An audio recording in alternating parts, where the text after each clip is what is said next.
fuck it, I'm leaving NATO. We're out. Peace out. Mic drop. Next Yeah. subject.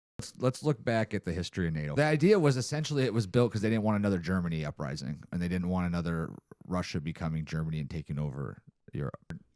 Nazi Germany gets eliminated. Russia was our ally at that point in time. Correct. Russia had control over a significant portion of Germany. In fact, over 400,000 troops were there as late as like the 90s. Yep. Right? Until Yep. actually came to us and we're like, hey, look, we want Germany. Germany wants to be part of NATO. We'll take down the wall if you help us get rid of these 450,000 Russian troops, which was part of it because Russia wouldn't be in a NATO country. The unspoken thing was that NATO wouldn't expand any further east. Across Europe, and its borders were much easier to defend. The northern European plain, which runs through much of Eastern Europe, didn't extend.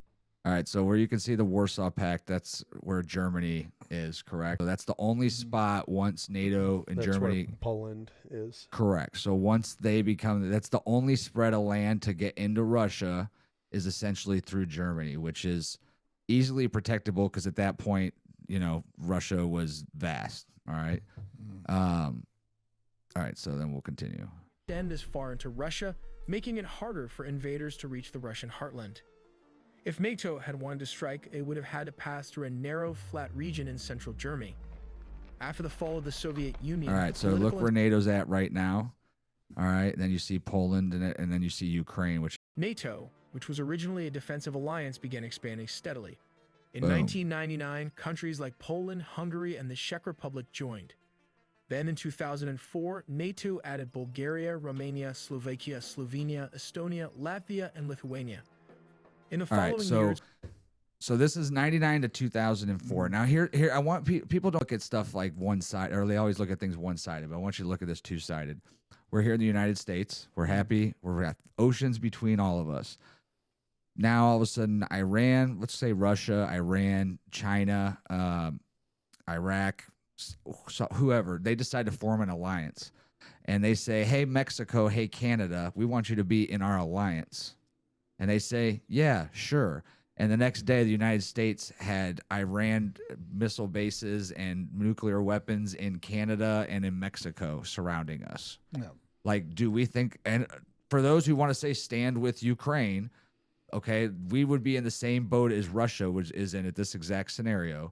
Do you think we would just stand there and not fucking just destroy fucking Canada and Mexico before that even became a problem? We'd be like, no way, you're fucking not surrounding me with your fucking terrorism and your fucking other bullshit. So I think this is a key point because as NATO expands after really no reason to, and by the way, after 92, that was when Mr. Clinton was president, I believe, in 92, right? Yep. So Clinton actually approached and said, hey, like maybe this is the time that we end these like hostilities with Russia, and actually discussed having them be part of NATO.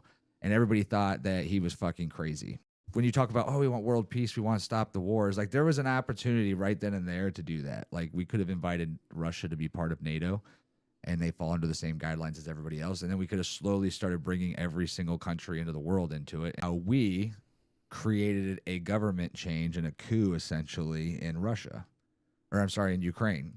We essentially overthrew the government of Ukraine. In fact, there's videos out there of Victoria Newman.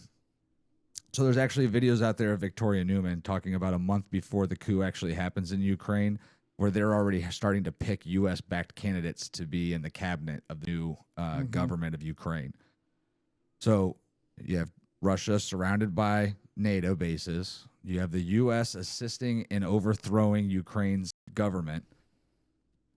And at that point, Russia feared that the one port that they have was going to be kind of like filled in by a U.S. fleet or by a NATO fleet. So they then annexed Crimea in 2014, right? So, and here's the thing that people are like, oh, they took Crimea.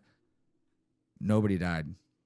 They literally just went in. It's essentially native Russians anyway, and they were just like, yeah, we're cool. Let's do this. So they come up with the Minsk Accords. It's like an agreement that, you know, they're not going to mess with Ukraine. It includes signatures from like France and Germany.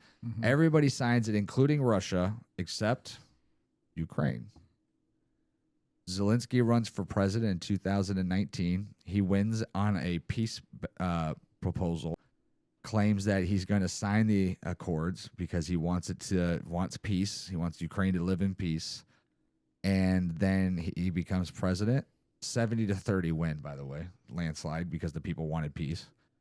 And well, guess what? Here comes the United States. You aren't signing shit, right? Behind closed doors, they convince him not to sign anything. He doesn't sign anything, and then the next step is 2022, right? That Russia attacks with 40,000 troops, whatever, they cross the border. Yep.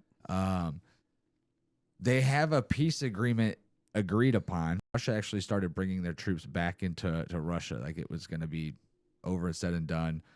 The United States had nothing to do with it. They didn't want to negotiate peace, so it was actually handled by, I want to say, in Israel and Turkey, even maybe. So they came to an agreement, and essentially, and I always want to, once again, I think of Avengers. Who's the guy who's in charge of the weapon systems for the government in Avengers? Tony Blinken? Or is that the actual Tony Stark? No. It's the bad guy. He tries to become a Tony Stark. But who Tony Blinken is our what's it called, right? Well, he was during Biden. Right. He was the Secretary of State. So apparently he goes over there after they agree to peace and tells Zelensky to fucking rip that shit up. And now we're 3 years later still fucking fighting this battle. So like there's so much more to the story than just Russia decided to just fucking take over Ukraine.